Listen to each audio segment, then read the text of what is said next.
नाही शिकत. एवढ्या साध्या शब्दाचा अर्थ नाही कळत तुला? ये तुला डिक्शनरीतला अर्थ दाखवते. मला वाटलंच होतं तुम्हा मुलांना एवढ्या साध्या साध्या शब्दाचे अर्थ लक्षात राहणार नाही.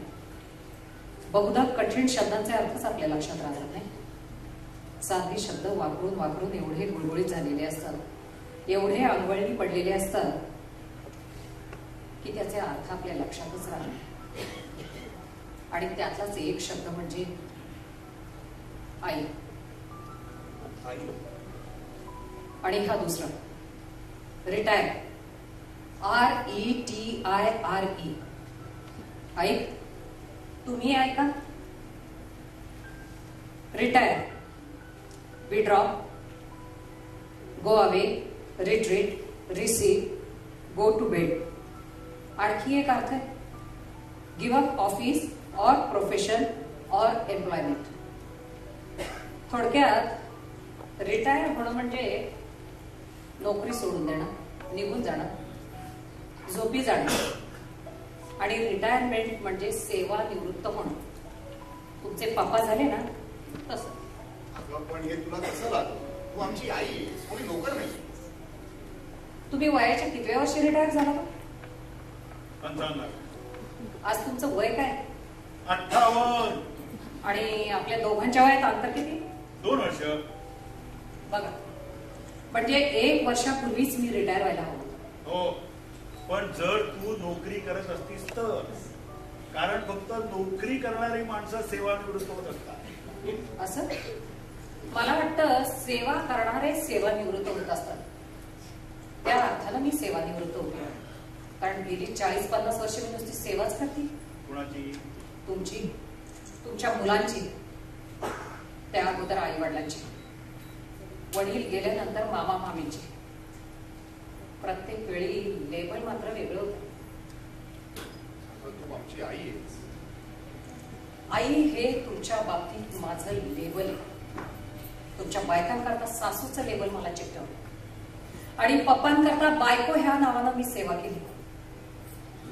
आयुष्याच्या प्रत्येक टप्प्यावर समाजाने एक वेगळं लेबल मला लावलं आणि माझ्याकडून एका स्त्रीकडून रात्रंदिवस फक्त सेवा करून घेतली. तू आमची सेवा केली, मूर्ख आहेस. कर्तव्य म्हणतात. कर्तव्य हे सेवेचं दुसरं नाव आहे, म्हणून त्याची फक्त दुसऱ्याकडनंच अपेक्षा केली जाते. पण जगातली प्रत्येक स्त्री हे कर्तव्य करत असते. चूक. कर्तव्याच्या नावाखाली रात्रंदिवस फक्त सेवा करत असते. हजारो वर्षापासून कर्तव्याची ही भूल देऊन पुरुष प्रधान समाजानं स्त्रीला फक्त राबवून घेतले. स्वतःच्या सुखासाठी, स्वतःच्या स्वार्थासाठी. शेड मोठा तिनंच सांभाळायचं, जमीन तिनंच पुसायची, भांडी तिनंच घासायची, एकीकडे डोळ्यातून पाणी वाहत असताना चूल तिनंच फुंकायची, हाताला चटके बसत असताना भाकऱ्या तिनंच पडवायच्या, जेवल्यानंतर पुरुष ढेकरा देत उठले की उष्टी खरकटी तिनंच काढायची. जगातलं असं कोणतं हलक्या प्रतीचं काम आहे जे पुरुषांनी स्त्रीवर ढकललेलं नाही. आणि ही सगळी कामं कळायला लागल्यापासून ते मरेपर्यंत अव्याहतपणे करत राहायचे.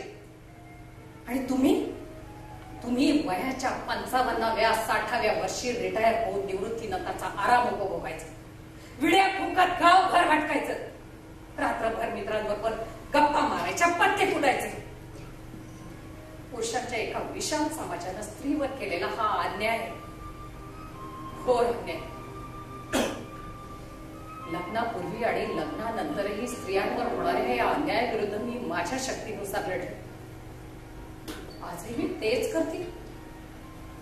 आज मी मला समोर ठेवून पाहते आणि मला दिसते अन्यायात खितपत पडलेली एक गुलाम स्त्री.